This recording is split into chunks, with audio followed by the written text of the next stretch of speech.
Bonjour et bienvenue. Récemment, j'ai fait un partage dans lequel j'expliquais vraiment ce syndrome de l'artiste incompris et où je proposais une alternative pour ça. Donc, si tu ne l'as pas encore vu, je t'invite à le regarder avant pour un peu plus de contexte sur ce partage. Donc, ce partage aujourd'hui, ça va être sur cette phrase que je dis très souvent qui s'appelle Find the others. Trouve les autres. Dans ce syndrome de l'artiste incompris, on a ce côté, cette idée qu'on nourrit, que comme de toute façon, le marché, les gens, les autres ne sont pas prêts à nous comprendre, bah, finalement, on est complètement inadapté à ce système, à cette société, à cette vie-là et qu'on est un peu en dehors des clous, on est un peu à part. Et en nourrissant ce côté, je suis à part, je suis en dehors des cases et cetera, je me mets là-dedans, hein. En fait, on nourrit notre différence, mais sans créer de valeur ajoutée. Donc, entre toi et moi, ça sert à rien, quoi, du coup, voilà. Donc ceci étant dit, ce que je partage, c'est de se dire: «OK, à partir de là, au lieu de nourrir cette idée que tu es pas pareil que les autres et que du coup, c'est ça qui te rend spécifique et que comme tu es spécifique, c'est normal que blablabla, tout ce que tu veux mettre derrière et qui n'est en aucun cas la réalité», je propose de trouver les autres, ceux qui sont comme toi. Et pour ça, je vais te raconter aujourd'hui 2 histoires. Quand moi je te fais des partages, ce n'est pas pour que tu m'écoutes, c'est pour que pendant que je parle, tu t'écoutes à toi. Tu m'écoutes d'une oreille, tu t'écoutes surtout à toi.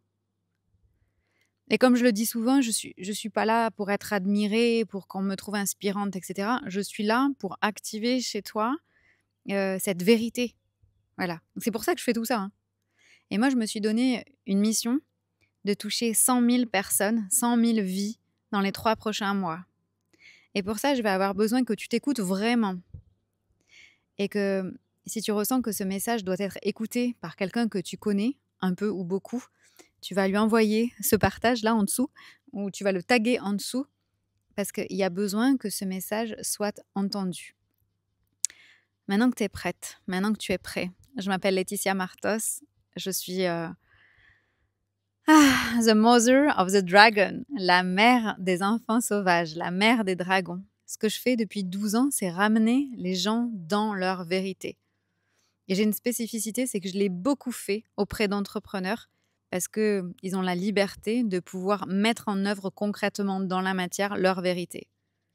Mais en fait, en réalité, notre vérité, on peut la mettre concrètement dans la matière, dans n'importe quel métier réellement, mais surtout dans n'importe quelle vie, hein. Et c'est pour ça que je suis là. Je te raconte la première histoire. Je fais une formation. Attention, hein, tu m'écoutes, mais tu t'écoutes surtout à toi, hein. Je reprends pour ceux du fond qui avaient oublié de s'écouter. C'est beau le soleil là.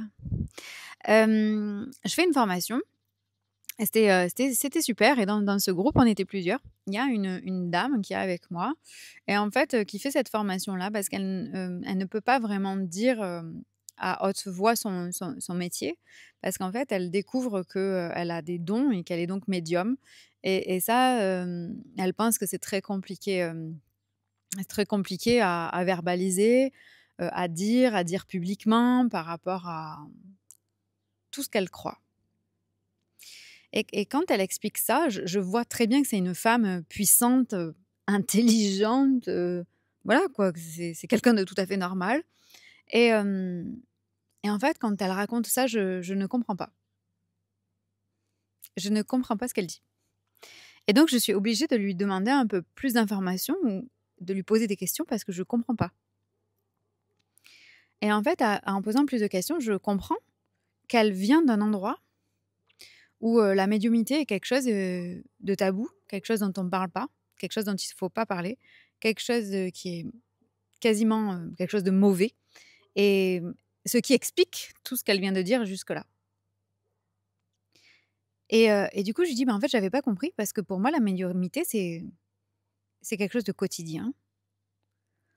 Dans tous les gens que je côtoie, ils ont un bout de ça, que ce soit mes amis, ce que les gens appellent des clients et que moi aussi j'appelle des amis, hem, dans mes proches, dans les gens que je côtoie, dans les gens que j'ai choisis aussi. Et donc je lui dis: «Mais en fait, c'est bizarre, ça dépend de à quelle table tu t'assieds». Donc si tu t'assieds à une table où tous les gens trouvent ça chelou, où tous les gens, trouvent que c'est mal, où tous les gens trouvent que c'est trop, où tous les gens trouvent que c'est bah, du coup, tu deviens le problème. Mais on va se dire un truc, toi et moi. C'est quand même toi qui choisis la table à laquelle tu t'assois. Donc en fait, si tu t'assois à une table où on te juge différent, c'est quand même à toi de changer de table. À moins que ça nourrisse quelque chose pour toi de rester assis ou assise à la mauvaise table, parce que comme ça nourrit le côté de l'artiste incompris. Si t'as pas regardé le partage sur l'artiste incompris, mets-moi en dessous #artiste incompris et je t'enverrai le lien. Parce qu'il faut absolument que tu le regardes du coup. Parce qu'il y a des avantages à nourrir ce côté de l'artiste incompris, que personne ne comprendra au monde, etc. On le fait tous, moi compris. Donc, tu as le choix de changer de table et d'aller t'asseoir à une autre table où ça, ce serait la normalité, où ce serait mais totalement classique. Tu vois, moi, un jour, j'avais fait un coaching de groupe. À ce moment-là, je faisais à peu près 80 000 € de chiffre d'affaires. Je faisais du service, donc j'avais une rentabilité très forte. J'étais toute seule, j'avais pas d'équipe, je travaillais où je voulais, quand je voulais, avec des super clients. On était déjà en instruction en famille, dont j'avais la charge toute seule. Ok. Et là, en fait, je rejoins un groupe d'entrepreneurs. Et dans ce groupe-là, ça, c'est normal. Ça, c'est normal. Ça, c'est normal. Et du coup, si ça, c'est normal, on peut se poser d'autres questions sur d'autres domaines. Donc, le fait que tu sois différente, normale, pas normale, machin, ça n'a aucun sens. Ça dépend avec quoi tu le compares. Ça dépend avec qui tu le compares. Donc maintenant, on se pose la question, ah ouais, non mais attends Laetitia, du coup, si en fait je veux m'entourer de gens pour qui certaines valeurs, certains schémas sont la normalité. Je sais pas, peut-être que toi, c'est un certain engagement professionnel, peut-être que toi, c'est des valeurs morales, un respect dans la relation, peut-être que je ne sais pas comment ça se formalise pour toi, mais ce qui est sûr, c'est que tu vas peut-être devoir changer de table. Et donc la question se pose, ah oui, mais du coup, l'ancienne table, les autres personnes, en fait, je quitte tout ce que je connais. Hein, mhm. Mais t'as le choix. Tu peux choisir de rester assise à la même table ou assis à la même table qu'avant. Par contre, tu vas nourrir le fait que tu es différent, différente, que c'est spécial, que donc la question à te poser, c'est de quoi tu veux que ta normalité soit composée? Et en fait, quand on change de table et qu'on s'assied avec d'autres personnes, on n'a pas du tout envie de revenir en arrière. C'est ce qui m'est arrivé moi quand j'ai commencé à servir des personnes que j'ai appelées les cerveaux délicieusement différents. Quand j'ai commencé à servir ce genre de clients, je peux pas revenir en arrière. Parce que le niveau de relation, le niveau de communication, le niveau de vérité, d'entièreté, d'engagement, de vocabulaire, etc., bien sûr que j'ai dû quitter tout ce que j'avais. Bien sûr.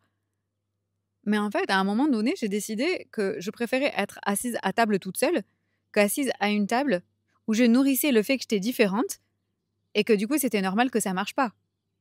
Non, parce qu'en fait, je préfère réussir qu'avoir raison. Si tu n'as pas vu ce partage sur je préfère avoir raison que réussir, tu me mets en dessous avoir raison, où tu cherches comme un grand ou comme une grande dans toutes mes vidéos, tu vas la trouver. Et, et c'est important ça. Et donc, en fait, il y a pas de retour en arrière, non pas parce que, parce que c'est pas possible, parce que tout est possible dans la vie. C'est juste qu'on n'a pas envie.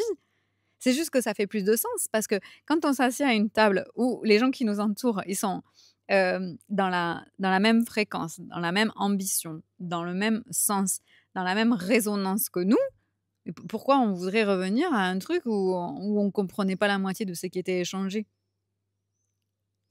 Et ça veut dire que moi, il y a beaucoup de gens qui me disent que je suis ambitieuse et alors je n'ai jamais compris ce mot.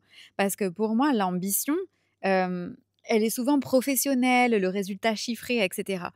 Mais si je devais dire: «Oui, je suis ambitieuse», c'est parce que en fait, je définis, hem, le niveau minimal pour que ça ait une place dans ma vie. En dessous de ça, bah, je ne suis pas disponible. Moi, j'ai très peu d'amis, par exemple. Et en dessous d'un niveau que moi je définis, c'est pas une limite. C'est qu'en dessous de ça, c'est non. Il n'y a pas de place, il n'y a pas de place, je suis pas disponible. Parce que, parce que la vie, elle est trop précieuse. J'ai pas de temps pour convaincre. Donc, la clé numéro 1, si tu as compris la première histoire, c'est déjà de nourrir le fait qu'il y a d'autres personnes comme toi qui existent et que c'est à toi de les trouver. Find the others. OK? Une fois que tu les as trouvés, la question dans l'entre-deux, ça va être: «Oh là, du coup, il faut que tout que je quitte». Non, tu as le choix. Mais oui, si tu as l'ambition de composer ta normalité de gens qui définissent la normalité comme la tienne. Et du coup, c'est pas parce que tu vas tout quitter, c'est parce que ça ne fera plus de sens de revenir en arrière. Et tu seras tellement bien. C'est comme si tu avais été dans une cage, toute ta vie à te dire: «Ah, c'est chiant, hein, on voit le monde avec des barreaux». C'est chiant, j'aimerais bien voir la vue, mais sans les barreaux là. Hein, c'est trop chiant. Chaque fois que je tourne la tête, j'ai un barreau. C'est trop relou ce truc. Et là, on t'enlève les barreaux, tu as une vision de 360 et tu fais comme: «Ah! Enfin! Ouhouhou!» D'accord, tu vois la vie à 360 degrés. Tu crois que tu voudras revenir dans une cage où, en plein milieu de la vue, tu as des barreaux? Mais jamais de la vie. Ça ne fera pas de sens. Donc, la la clé suivante, c'est que si je te raconte ça, c'est c'est pas pour que tu changes de table. C'est pour que tu fasses déjà le bilan de qu'est-ce que tu es en train de nourrir dans ce que tu fais. Qu'est-ce que tu es en train de nourrir à la table à laquelle tu t'es assis ou tu t'es assise? Est-ce que tu es là genre: On est bien, c'est bien confortable ces petits fauteuils, j'ai pas trop envie de changer de fauteuil parce qu'il faudrait que je me lève et là je suis bien confort. Mmh». Et tu vois, tu fais la bonne petite poule là qui couve ses œufs. Ou bien est-ce que tu te dis: «Ouais, ben, en fait, je vois qu'en dehors du poulailler là, il y a une place au soleil qui a l'air bien sympa. J'aimerais m'y asseoir, mais les poules qui sont là-bas, mmh, elles sont plus belles, elles sont plus costauds, elles sortent même quand il fait froid. Mmh, c'est ce que je dis que je suis, mais maintenant que tu me dis qu'il y a des gens comme ça, bah, je vais me frotter au fait que, bah, finalement, je suis pas toute seule». Et donc potentiellement, et là on arrive à la vraie conclusion, ce que je veux est possible. Ce que je veux est possible et j'en ai la responsabilité. Ce que je veux est possible et j'en ai la responsabilité. Mmh. Mmh. Et donc on change de conversation parce que ce n'est plus la question des autres, c'est la question de ma responsabilité. Quelle est ma responsabilité pour obtenir ce que je veux obtenir aujourd'hui? Et ça passe par les gens qui m'entourent. Et la seule question à se poser quand tu es dans ce truc: «Non mais attends, quand je vois les gens, machin», c'est les gens, oui d'accord, mais qui? Lesquels? Moi, par exemple, je fais 1,55 m. Si je dis... Ouais, non, mais en fait, tous les gens sont grands. Ça dépend par rapport à qui. Par rapport à moi, la majorité, ouais. En fait, je pourrais trouver que des femmes qui mesurent entre 1,55 m et 1,57 m et en fait, elles seraient pas trop grandes. Voire moins grandes que ça. Mais pendant que je me raconte que tous les autres sont grands alors que moi je suis petite, et ben comme ça m'empêche, ça m'évite de réussir ma vie. Chouette.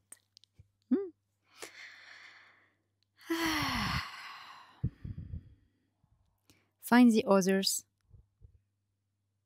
Je vais te dire un truc. Ta seule responsabilité, c'est d'arrêter de vouloir avoir raison. Et de commencer à construire tout de suite. Pas dans ta tête. Dans la vraie vie. Petit à petit. Une action après l'autre. Et tu sais, souvent, on me dit « Non, mais Laetitia, comment tu fais? T'as un super business, t'as une super vie, t'habites dans un endroit magnifique. » Ouais, d'accord. Mais qu'est-ce que ça a demandé? C'est pas des efforts, c'est pas du travail. C'est des putains de choix, hein, tous les jours. Entre faire quelque chose ou ne pas le faire. Parce qu'il y a autant de puissance à ne pas faire quelque chose qu'à le faire. Moi, j'ai fait le choix de ne pas faire des cercles entrepreneurs. J'ai fait le choix de ne pas faire des rendez-vous. J'ai fait le choix de ne pas avoir de téléphone. J'ai fait beaucoup de choix qui sont ne pas le faire. Deviens ce putain d'exemple. Si t'en cherches et que t'en as pas, deviens l'exemple. Mais vas-y, pas demain. Aujourd'hui. Je t'engueule pas, hein, mais... Ne regarde jamais l'iceberg, ok? Demande-toi comment a été construit l'iceberg. Et ensuite, tu te diras, ok, de toute façon, ça n'a rien à voir avec moi, donc c'est pas comparable. Donc, comme rien n'est comparable, comme personne n'est comparable, ça te demande de commencer aujourd'hui. Voilà, c'est juste ça. En conclusion, tout ça, c'est un point de départ. Aujourd'hui, j'ai créé une liste que j'ai appelée les affranchis. Tout est dans le nom. À qui j'envoie comme ça ces nouvelles perspectives chaque semaine et avec au moins une fois par mois une possibilité de travailler en direct avec moi sur tes propres questions, en direct. Souvent, le plus souvent en individuel. Ce sont aux abonnés que j'envoie toujours mes propositions en premier. Les abonnés de cette liste qui s'appelle les affranchis. Il y a 819 personnes aujourd'hui, au moment où j'enregistre cette vidéo, qui ont déjà rejoint. Je vais mettre le lien en dessous. Je veux que tu nous rejoignes. Parce que des conversations comme ça, il y a besoin d'en avoir. Tous les jours peut-être. Il y a besoin d'en avoir. Rappelle-toi, je ne suis pas ici pour t'apprendre quoi faire. Je ne suis pas une maîtresse d'école. Je ne vais pas te donner un step-by-step process. Par contre, ce que je vais te donner, c'est de te reconnecter à ta vérité. Peu importe la table à laquelle tu es assis ou tu es assise en ce moment. On va s'asseoir à celle que tu veux. Celle à la hauteur de ta vérité. Même si ça te fout un peu les ch'tongues. Parce qu'on est là pour ça. Find the others.